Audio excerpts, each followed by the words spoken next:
invités, et les jeunes qu'on va recevoir aujourd'hui. Et j'ose croire aussi que maman Bijou Makila, qui nous suit très régulièrement, elle est très fidèle à notre programme. Elle va aussi se retrouver parce qu'on va, avec notre génie, parler des sujets très, très capitaux pour le développement de notre beau et cher pays. C'est parti, sujet du jour.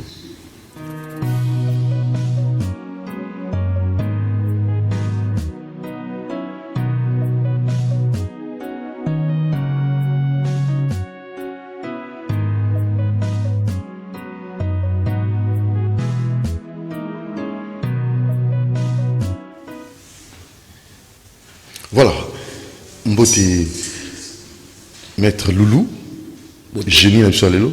Merci beaucoup, Mbote Pepanayo, et puis Mbote na batterie. Comment on a génie au centre de nous avons génie? Non, on a génie, mais ça émission on déjà génial. Il y a un des salles qui tant aux bien bateau aux reconnaître. Moi, qui Valère, il y a un toujours pour répondre à ma invitation avec honneur. Très bien. Alors, tout avant tout on a sujet na parce que na ngana mom qui tout bien mom qui classe ya bana parce que tout ça biso ban so baboti bana bazo tungi ça et par moment ba komi ko embêter ba parents juste une minute pour notre le candidat candidat parce qu'on insistait dans avant la banda j'ai un mot en tant que génie une proposition à faire. Bon, ce qui est vrai, ceux qui bana to battre la bango na souci à battre la bana, il faut que to battre la bango pe na ba otanga na bango éducation. C'est pas pour rien UNESCO a fait ça qui recommandation na ba pays membres nyonso ba ko adopter autobengi gratuité na enseignement de base.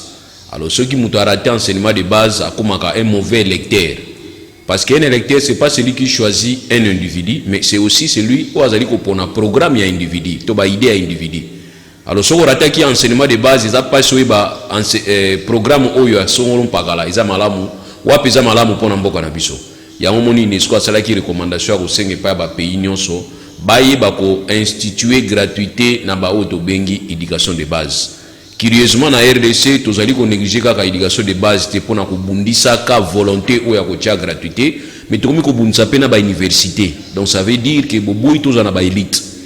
Or, na indépendance, tous les cas, na bango na kotanga, babi qu'il faudrait kotanga bango na maboko, pour y babazaiki combien.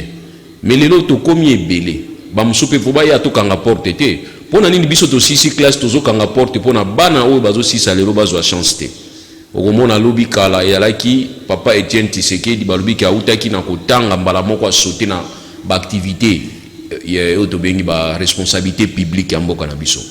Lobi bazarozo wa bana na classe. Na kati ya université au distinguer kuna baye ko joyeux kuna na musala ou banda musala mais les autres pesi bana wana chance te ya ko senga bango 10 ans 20 ans expérience ya chômage avant to ba ko embaucher bango na landaki li solo mo balobi ke ba coréen baye ko ba meka ko accompagner RDC na Italie technique comment ko lutter contre Covid ba sengi bango 10 ans expérience ya gestion ya Covid. Bon sikoyo biso tozo tuna question Covid et bandiga mikolo siko 10 ans vous savez bango ya Covid expérience à Covid wana ça dit tout ces abacal expérience professionnelle ndi basenga avant to ngi ujiraki basenga na Corée tala Corée za mboka mo Corée za mboka moko ya munene Corée du Sud bazali parmi bato ya liboso batiaki ba puce na ba téléphone na bato pona ko localiser bato bazana malade. So yoki ke bato ya makasi za na Corée te eza parce que Corée batiaki technologie na kati ya makamba ko lutter contre Covid. Ndeko nanga soko za détecter muta Covid na téléphone na yo wana bakotia na kati. Eko kimisa bato te bakoyeba yo te. Mais mutu no sa comprendre que Doudou aza na salle, c'est-à-dire mutu mo aza na kati ya salle awaza mystique. Na téléphone yo signalé yo déjà. Bato bandaki en Corée du Sud. Siko Corée du Sud bisika viemu yemba kendaki bato na bayeba lobi ke basengi bango 10 ans expérience ya gestion ya Covid. Nathalie Congo vous a monté à ma belle na bisi bango te bazo senga bino 10 ans expérience te balingi bala kisabino ke bango nde bazwa ka décision c'est ainsi au moni que service auto bengi à marché public boranda biso mauvais service na makambo oyo dolika ki ya ba 100 jours boranda biso un très mauvais service ba maranda biso mo bayi baranda biso mauvais service parce que service on ozolo bila wana basengi 10 ans expérience ya gestion ya Covid kasi service yango yango wana ti donc tout ça obisa ba ok bo leki pa na ngande fona pesa décision.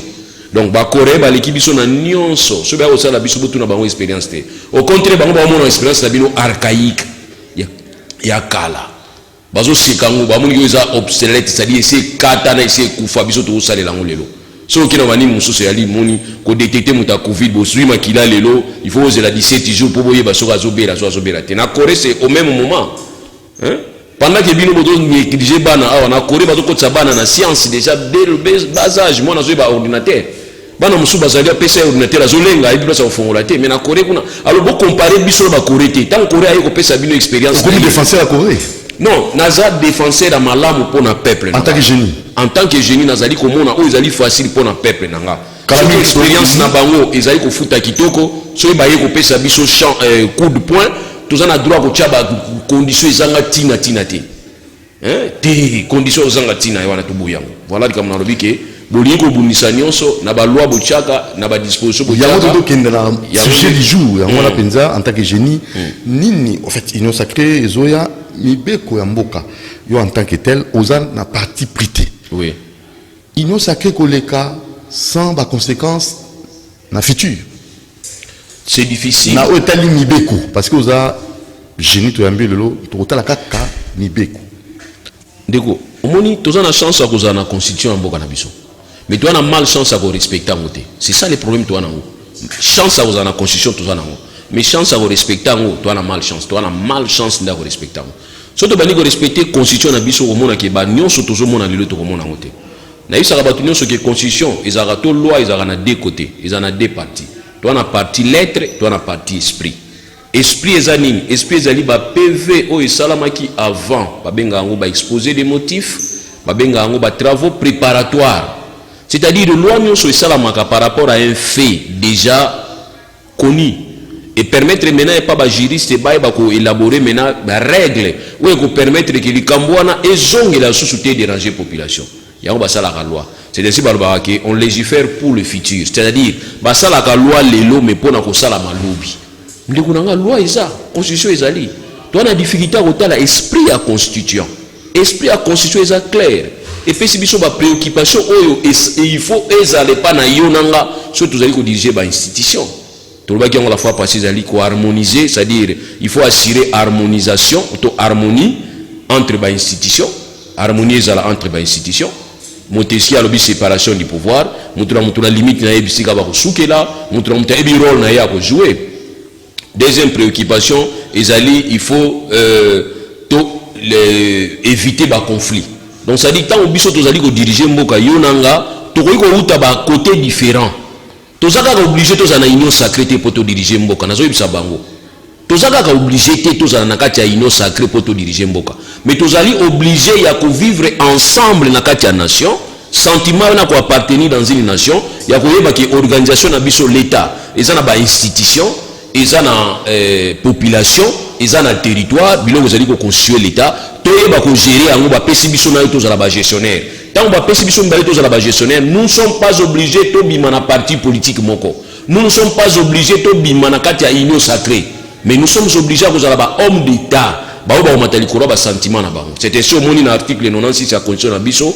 Et puis si chef de l'État peut jouer rôle dans katia parti politique. Et puis si ba ministre base à la peine un rôle, babi est incompatible à cause d'un rôle dans katia parti politique.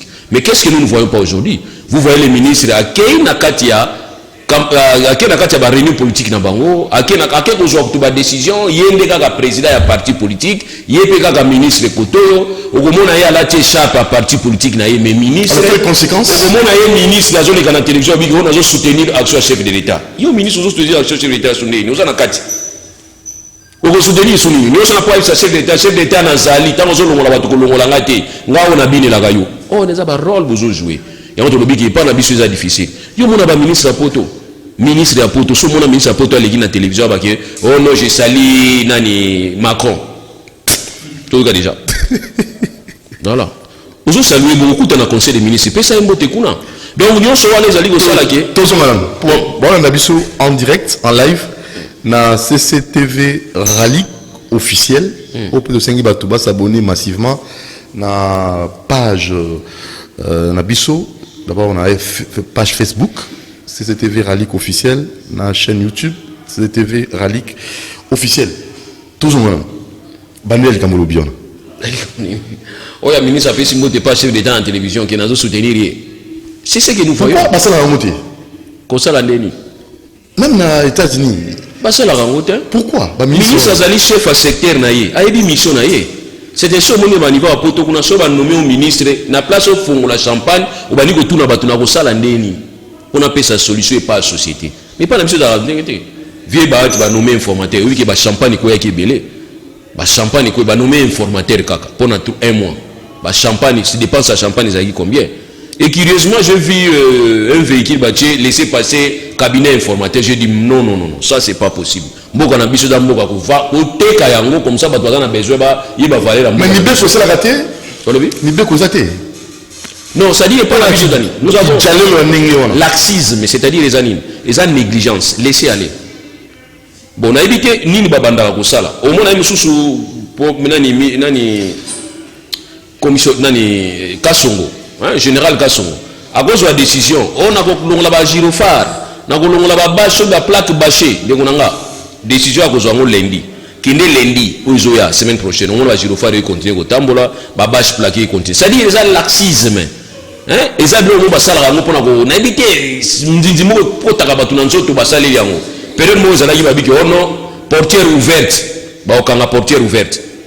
Et comment qui est portière ouverte à table à centimètres déjà au fond bakangi ba pour na taxi bis et comment ba ceinture de sécurité ce que tu as ça dit ils ont tamo ba kinda na loi ba meki ko sala loi moko ba lembi bango moko on comprend gars c'est ça le vrai problème toi nango donc ça dire mi be ko mboka eza on a dit que toi na constitution na biso toi na chance aux na constitution na ba loi ya mboka na biso mais toi na malchance à ko exécuter en côté alors ba tu faut pas exécuter ba comment indifférent ba comment na bango on s'en fout bango basala kali kamwe pesa la population kanda so balobi ke bokanga bato ya masque bapesa 5000 momoni mouvement na yakiti bato akufaki pona kokanga bato ya masque po bapesa bango 5000 bon muto aza na couvre-feu bokangi après 21h bokanga ye sanction ezani afuta mbongo te mais bolalisi na kasho afe ko kasho tout te bolalisi na commissariat siko place wana siko ezani soko za na retard ko kuzo mandako kene no kamba mona commissariat na yego lala po na mwana so nzela ba na nzela ezati meto nous bomba kangela ngo batuke futa mbongo te yango moni couvre-feu zo simba te na Congo.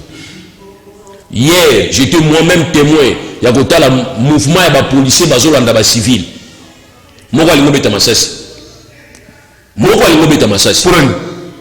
un faut quand on doit na couvre-feu te or couvre-feu ça pour intérêt à mutu ça dit police faut y bageza pour intérêt à mutu yango mona kana landa mingi émission mo ile ka mingi na ba chaîne câblée na otanga te ba chaîne câblée le kaka haute tension au mona police azali ko kende ko kuta na mutu alali na nzela amoni mutu alali na nzela azui mutu wana alongoli wana abengi ambulance na moni mutu moko alali aba olongola ye bako tuna problème nini et pas na biso police azoleka mutu alali wana aleki etali ete mais botinga police bokanga ba chauffeur taxi na ba moto ba mona passe donc loi au police a séparé nango ya kokanga po azwa shida ya kofuta mbongo tout ça est un problème en boka na biso ya lini ezali ko mutu na mutu ali ko ba mission na yedi fala sala or tu es là pour assurer les personnes et leurs biens tant ba peso ordre moko ya sens ya ko assurer personne na bien na bango bino mo ko exécuter par rapport ya bo moto bon ça la monter par rapport à neti ko aza pembe na yo aza adversaire nanga non c'est comme lelo na vous appelle comme sous peut-être ko blesser batu mususu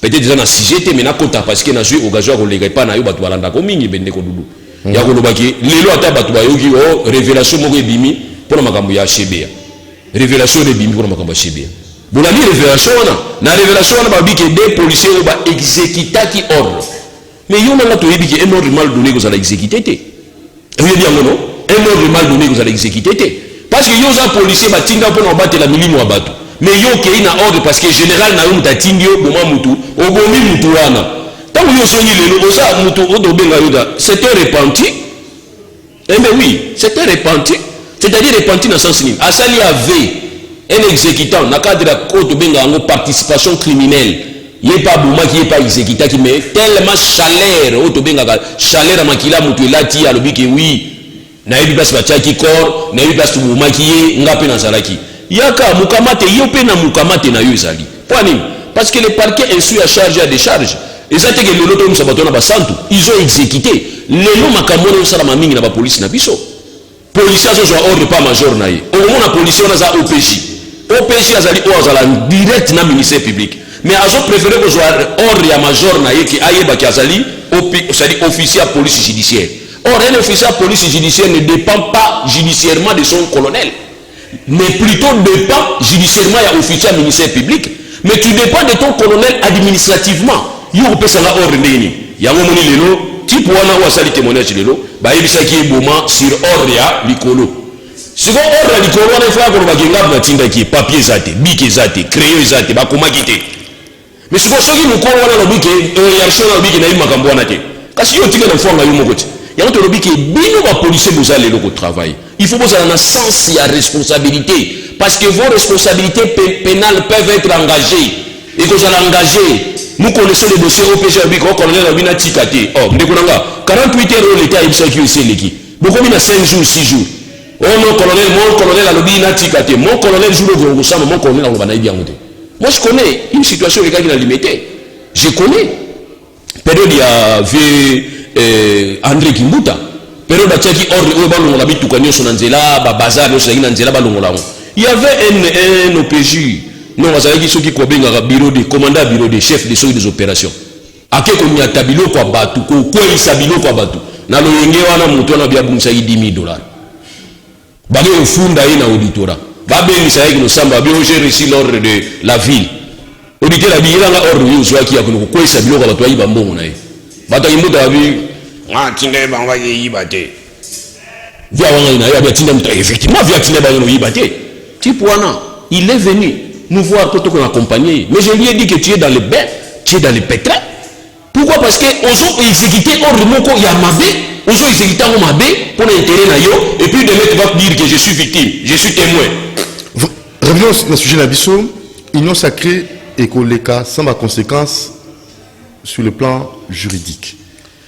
Bon, dès qu'on y en tant qu'expert, je n'ai pas mis le lot, on a déjà na bamboule koya. Na mikolo mizali koya et ko zala vraiment mbutu pour la constitution nabiso. Bon, ce qui est vrai, il faut comprendre que l'instabilité politique est s'installer. Ça il faut comprendre. Je l'ai déjà dit plusieurs fois. Que l'instabilité vive l'instabilité politique. Pourquoi? Parce que au départ bande ko nabiso mi balé to tanga Joseph Kabila nandeko président lelo Félix Tshisekedi ba yokanaki na Mukongo. Il y a dialogue intercongolais où Salama qui liboso où il dit biso constitution na 1+4. Ba yokanaki na Mukongo, c'est-à-dire ba pesi Mukongo. Ba sali FCC cash. Il était important que FCC cash ait réussir. Ce qui FCC cash est réussi ça qui 5 ans, ba sali dans l'harmonie, ba sali na kitoko. Yonanga tonito bossa na makambo ya loi et lobinini. Juridisme to moya na moté. Moi je suis juriste. Je ne peux pas venir donner le conseil d'ici comme makambo simba bien. Conseil non fait ça. On est au salon dit, natika biloko 50, mais na moni biloko comme 1000. Na au salon dit comme 1000 ndengeni impossible. Tandis c'est là que il y a défaillance. Ndebiso to yaka koluka kotala nini zaki erreur to bongisa nini. Ndenge moko na oya bango. Alors ce qui FCC cache simba ki nango. Kofi pa lobaki yango. Ce qui simba ki ne ba lobela te. Donc ce qui FCC cache simba ki et que 5 ans qui toko.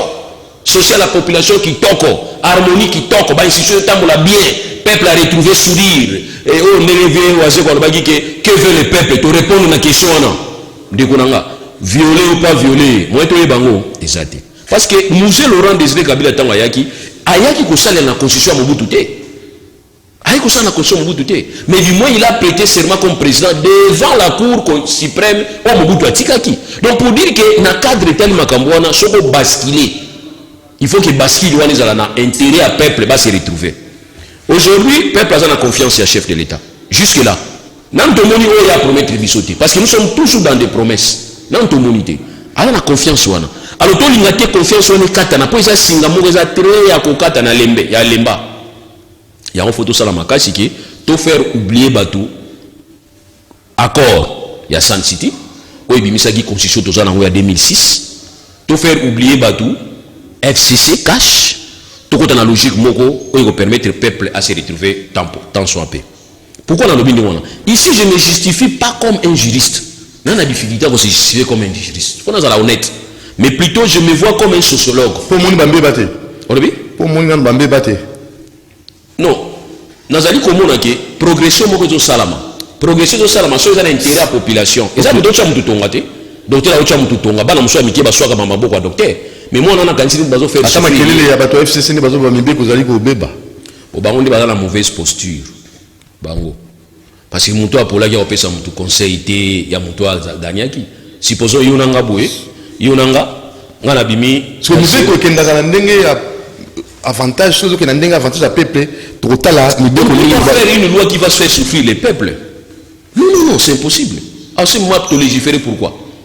Pour créer stabilité, pour créer bien-être de la population. Mais toi, tu vas faire une loi contre le peuple, ils ont raté. Voilà, on a dit que Bango, a une mauvaise posture. Mauvaise posture, pourquoi? N'est-ce pas un juge 0. Ok? Un juge 0 sur 10. N'a pas examen, babi, loulou, 0 sur 10. Nga yi siko na juge 0 sur 10, na osekayo, yo ju 1 sur 10. Et c'est dans le sens. Nous sommes comprenez. Et c'est dans le sens. Nga na juge 0, mutu a juge 0, c'est mutu a juge 1. Et c'est dans le sens. Ndenge mwana bato FCC, bango nde faut baluka ba c'est terre. Parce que mutu ba ki on peut musée. Abi qu'il est hors de question que mutu a faire souffrir peuple. Ou a faire sortir peuple na sourire, ou a faire bénéficier peuple na ba moyen ou ya joie quitter. Il est hors de question à sa leçon. Qui a dit ça? C'est Mosé. Donc bango pe ba normalement il faut pas se taire. Que se taire était pas comme ba congolais, il faut pas ça ba congolais mais ba congolais de part et d'autre passe ba rozala. Et ça la boutique na FCC et ça ba la migration vers l'union sacrée purgatoire. Pour que ne se taire couler rozala bien. Parce que moi je peux pas recevoir le conseil de quelqu'un qui a échoué. Mais nous avons besoin d'une histoire échec naïe. Pour n'aller histoire qui pour la benina roleka. Mais qu'il me donne pas les orientations pour dire que ce qu'on nous réussit dans vie salaboui. Na kota la oya salagi liboso. So na monique oya salagi liboso ya ngado tinanga na sala na bati poza ndoki. Parce qu'une même formule fausse ne peut pas donner une bonne réponse après. Ya on a dit que pour na bango za problème té. Pour na bango ba konuba et moni yango ba comme na difficulté le loi se définir baza côté nini parce que les autres disent toujours baza ka na majorité. Or, cette majorité peut être majorité moko de façade, comme tu dis, mais la vraie majorité, c'est la majorité populaire. Bisika au peuple, ils ont besoin à comprendre. Vraie majorité, c'est la que tenir pas banani. Dès qu'on a tenir pas mouto, on a ville dans ma colo, tina kinga sali. Batona bazali, aza autorité, aza responsable, aza activité, aza du point de vue politique. À on a ville, gare centrale, à côté kota ba grand monde. Abimi kota grand monde à côté abimi kota ba akiya mati ya ju changu alikina yi aotamula nanzela owana il est dans la majorité populaire. Alors majorité populaire les a peuple bana besoin ka batala banani ba kosala pona bien na bango peuple a besoin il y a ba conflit na bisoté mais peuple a besoin na ba conflit na bisoté a tu ambi le rôle à génie aux experts en matière à droit et juriste aussi des formations sur le article 154 de la Constitution il est institué un ordre de juridiction judiciaire composé de cours et tribunaux civils et militaires placés sous le contrôle de la Cour de cassation sans préjudice des autres compétences qui lui sont reconnues par la présente constitution ou par les lois de la République.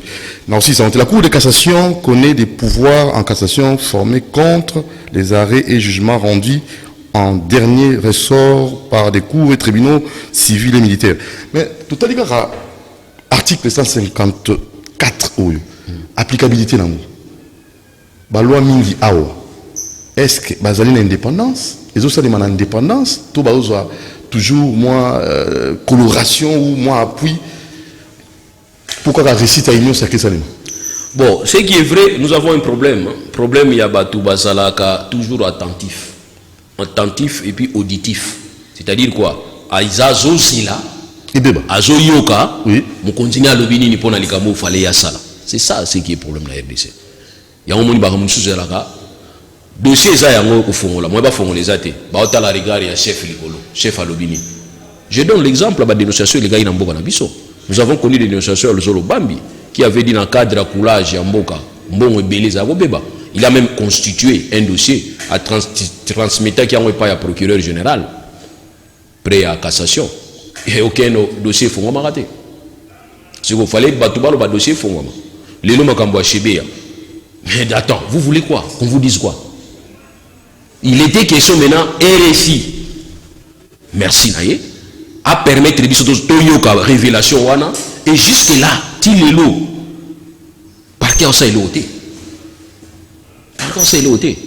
mais il y a des dossiers mususu mutaleki na télévision fini kabila ba yokanga eko mutalobi ka parole mke ba yokanga eko mais ba dossier makasi boyi et dossier munene boyi bo ça la bino tranquille ce qui bino lingo fongola te libande ko fongola ngo tout le monde dit c'est nabré ba samisa na Sénégal bon ça dit nous désarmons pas tout ça na biso tranquille na dossier CB na dossier fidèle nous désarmons pas ce que monde que a besoin boiter pas on parle là-bas parce que nazo bisa onini po ani tendance eza mingi politique et pesaka mingi na ba dossier wana on article au tani 54 na likolo nango article 51 eza clair et le but que exécutif a voulu qu'on s'impliquer dans ba dossier dans la justice mais qu'est-ce que nous ne voyons pas donc pour que ce monsieur là se présente comme un honorable renseignant du Boussoa cour c'était la politique qui a pesé mais or le parquet instruit à charge et à décharge un témoin peut rester là-bas un témoin défaillant babi procureur akokanga ye kitoko maître Loulou oza génie mais le biso monsieur qui vient se présenter comme un enseignant on lui pose des questions bidons après balobi ke onoli azonga na ye afandi aujourd'hui maintenant bato basistaki bato baexécutaki balobi ke oui kuna ne bisika makambe utaki la fois passée j'ai donné l'exemple ici dans une radio na bino bataillon simba na bataillon j'étais là-bas une fois, je représentais client mais je te dis la vérité, qui avocat, on te dit déjà la porte, et nous t'avons dit la porte, où t'allais pour grade l'icolo, ils étaient. Abia, pas d'habitude qui avocat, ils étaient. Tu vois, on a la rave à tout balai. Et na wangana qui n'a qu'à t'inasa avocat, il a dit, na yéga rapport à bon de la bino. Mais or, les clients, c'était lui la victime. Bah, il dit client biloko, ils ont les gana poussent du bousson na bango, bah, kangi pousse wana muta pousse, na mi yibi. Babengi mutu musoza yaki wana kimi complice quoi akimi akebenga biso abengi client qui no biloko loto yibaki bakangi biso na bataillon moza kuna bataillon simba mais kiboke bakuna bokota na ndenga ikenge babenginga na kini kuna liboso na biba isinga ke awa ki avocat tika libanda tauna koti na kati batunga yo zanani na bitena landi biloko wana poto ebande to sala biso ne bayibi yango futa amande na futa ki amande calcul ya kati neti 100% ya biloko na futa 50% amande na kati ya bataillon wana ezaki na côté soki BAT kuna. Alors, tu as battu mon qui vous dit que tu as battu mi balé. Alors maintenant, il va me quoi il côté na bango. Bon quand ils sont besoin soupçonner me côté na bango. C'était une des façons pour bino bolan de la dossier qui toko. Et qui dit, bon ben honorable renseignaté, bon ben est suspect, asa suspect. Vous en avez besoin les secondes révélations bimi. Au lieu de faire la dossier pour faire nous attendons encore quoi. Vous attendez quoi? Maître Loulou, union sacrée. Et au salam nango yolinga ke so union sacrée na okima na okima politique yo memanga la politique mais on a si je na kanisa si je na olongwate ba conséquences juridiques ko landa toti alors la constitution to seri ko ça na nini pour peuple azo les la terre azo ke ne malamu donc to bebi sa constitution et bon on a venir et bon on a futur vous allez le kani na so ka wala sujet okima te voilà ben on lisum lisanto parce que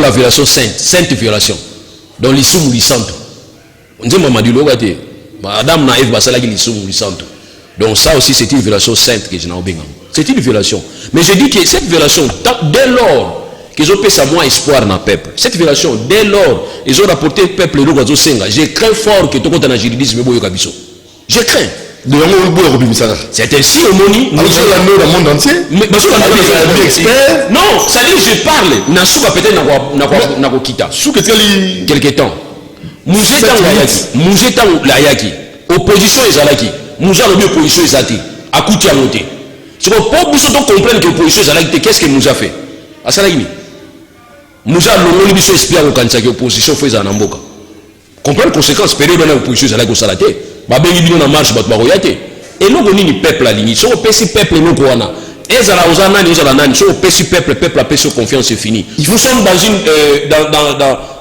dans une démocratie populaire donc tant que peuple alingi na on yozo sala par rapport na ngo okoko longa na illégitimité comme appelle légitime c'est ça la légitimité donc c'est ça c'est que vous devez comprendre peuple azana et le azana ont besoin je vous donne vraiment un peu on peut aussi facilement revoir la constitution condition ça faire la révision constitutionnelle union sacrée nous sommes aujourd'hui 391 beaucoup banga ba élection à niveau assemblée té beaucoup banga ba élection à niveau sénat té beaucoup banga ba proposition à loi té pour en faveur à peuple les lois de bazana na 391 recruter non bien on va recruter 391 recruter nde bazawana c'est facile pour na bango bo tia loi neti loi au pourtant statut à chef de ancien chef de l'état bako bongisa ngo pe po zo coûter biso cher trop ils ont coûté biso cher na la lelo chef de l'état kala moyo landele zati faut landa il faut congrès sanga oh kabunda ibisa biso pour congrès sanga na faut combien 7 millions donc faut so ngo funda kabila lelo pour les kabien ils ala sans problème il faut to bimisa 7 millions selon kabunda na ba 7 millions bimaka au moins dans ce moment-là loi nzo aider biso te alors 391 recrutés c'est le moment pour poser sa proposition à loi pour changer loi wana. Vous comprenez? Beaucoup de changer par rapport à la vision chef de l'État. Voilà cette vision qui va être matérialisée. Cette vision que vous allez matérialiser dans le discours, dans la décision, mais plutôt dans l'innovation de ce là. On est idéal pour le peuple.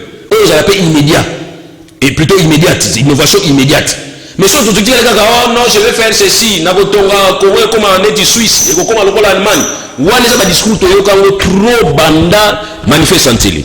Alors le nom mato na ngese lemba ezali mwasi moko ba kosa trop na vie mato ekangama. Ozoma ngana li réalisation ya to bi ke tozo benda union sacrée na ba réalisation ya ba promesse. Donc union sacrée ça mission na yo ezali réalisation ya ba promesse non tenue. Dans le sens que bo bongisi ba loi, bo tie ba loi mozo permettre peuple à la nini un peu dégagé. Na ngana peso exemple moko moké par rapport ya réaction peuple face à autorité. Na période ya Mobutu marche ezalaki makasi. Période de Mobutu, opposition sur le biga, je me ville morte. Parce que le pouvoir est comment il affaibli. Le pouvoir est perdu de légitimité. Mobutu a perdu de légitimité. Mais malin qu'il était, qu'est-ce qu'il a fait? Mobutu a eu un système dans le bindo. Et ça a dit bindo zo fout dans 11 heures. Si on dit que bindo zo fout dans 11 heures, c'est que marche à opposition a prévu dans 11 heures. C'est ce qui faisait que n'a pas étudié n'a pas professeur, ba do tuna air ni bindo a fout. Donc toujours quand la seconde place à Rokende. Donc il est côté bindo toto qui est en marche biso tout qui est côté bindo vous comprenez marche et opposition ça la sauter parce que le peuple a comment dit distrait le moko le peuple a mon avantage dans les alliés master au tiers $10 ba peso que dans une semaine pesa au $30 ils avaient vrai cop mais quand on a ce que ça dit pour masquer peuple pour distraire peuple jour de marche zonga qui mukolo bindo melaki biso là tant bindo melila opposition de que lundi ezoya marche poto benga na Mobutu biso tozali dessus na bindo to yé na marche wana mais banzembe ezali différent bamso zo na Mobutu dégage biso zongisa mbongo na biso abindo ça dit tu vois donc pour dire que le peuple faut ko benda ye na kati loko ya lingi union sacrée na responsabilité ko benda peuple na place au peuple alingi boke ba na système ya ko salaka ba nzembe bozo salaka wana na zo karabino na 73 na boma Mobutu pa ganga kindengo et le peuple qui chante et qui danse mais Mobutu n'a pas tenu compte avant entre peuple wana o bazako bino bazako yemba. Tenez compte à votre peuple. Tenez compte à bien-être à peuple. Tout ce que tu vas demander au peuple, le peuple va s'exécuter. Mais tant que tenir compte d'un côté, tu vas s'imposer toujours comme autorité et peuple à retour. C'est comme Nandaku. Nous avons aujourd'hui des enfants tétis Nandaku. Papa le dit qu'il a 17 ans, papa peut se ramasser. Moi, je suis papa. Nati a 17 ans, peut s'en. Donc voilà ce que moi je voulais dire tout simplement que l'union sacrée, ce n'est pas un parti politique. Moi, d'après moi. L'union sacrée est un parti politique. Mais plutôt l'union sacrée est une vision. Cette vision doit se matérialiser dans la promesse soutée. Il faut se matérialiser plutôt dans l'exécution. Il y a mis que le peuple a besoin. Le peuple a besoin. Aujourd'hui, tout le monde plaire. Et il y a aussi vos services qui viennent encore ajouter des problèmes. Arrestation par-ci par-là. Il y a mon chef de l'État qui est en face à un roulage. Il soit à roulage. En face à un roulage, chef d'État a gagné le roulage. Mais depuis le chef d'État a gagné le roulage, sanction ni quoi. Sanction ça kati ba kara sanctionner roulage. Mais sanction ni quoi na kati ya musala na bango ya libela na libela. Ba yo sanga ke roulage mo ka yiba kiso ba passeport ba joueur ya des rings. Oh, na to na so comme. Akina mo. Non, quand de ka ba kanga ba tuana so ba boy ko fond la porte ya ko isa ka zuisa ki mbo za na kati na ba passeport semble-t-il. Je dis voilà. Ça reste à vérifier cette info. Non, na bien jouer on a ba pensé parce que je viens d'apprendre que ba kanga ki roulage wana bango ba kende ko kanga mutu. Tu vois? Or nous avons un poteau sur la circulation routière et des sanctions. Na poto. Mon poto. Si vous savez ma côté à commissariat, tu ne régler la circulation. Et ça sanction. Mais pas n'abîme on doit compter ici. On va nous régler la circulation. Beaucoup quand c'est comme moi tout n'abîme. Ni les autres cas. Donc les sociales. C'est les sociales. Un paiement. C'est les sociales. Donc moi je voudrais tout simplement que tout yoka au peuple azo sengaka. Peuple azo lelaga mingi. Tant le peuple azo lelana likambo récupérer le quoi. Pour résoudre ce problème. Ici, je voudrais, bon, on a dit que je voudrais un peu saluer ma tata Pogno. Na gestion na ye. Ma tata Pogno, comme les lettres lundi. mercredi va répondre. Alors, je ne sais pas, monsieur Nazar Salam Salani, à Salam Nini. Est-ce qu'il prend monsieur comment? Alors, comment Moussa déjà 6 heures? Bah, bien, avant, ceux qui n'ont retard. Voilà des gens qui nous voulons. Et puis vous allez remarquer, Matata Paul ne s'identifie pas comme plus un politicien. C'est plus comme un technocrate. À s'identifier comme politicien. C'est rare, il y a ça, baby, ça, mais par rapport à une façon à Moussala, le lingue à Moussala. Il y a un fan de paiement, Matata Paul, tu lui écris la lettre lundi, il y a mercredi à répondre. Si vous dénoncez, il y a des gens qui répondre. Ils ont réservé copie dans le dénoncer. Pour nous comprendre que le Premier ministre a informé. Alors, à vous, Batamibeko, on a évité, en tant que juriste, conseil nous ça, on peut parler d'union sacrée, ça c'est bien bon, mais pour le développement de notre pays, pour l'intérêt général, comment est-ce que Bino s'est comporté? Bisso la juriste? Oui. Non, ça dit conseil, on peut pas vraiment ça. Période de période de turbulence. Ils ont la période où on a été à la boîte de nuit. Ils sont battus. Ils vont abîmer la boîte de nuit. Vous vérifiez que toi, ma sanguisa est un pied dans ce bani bois qui est mouké. Voilà mon taroyoka.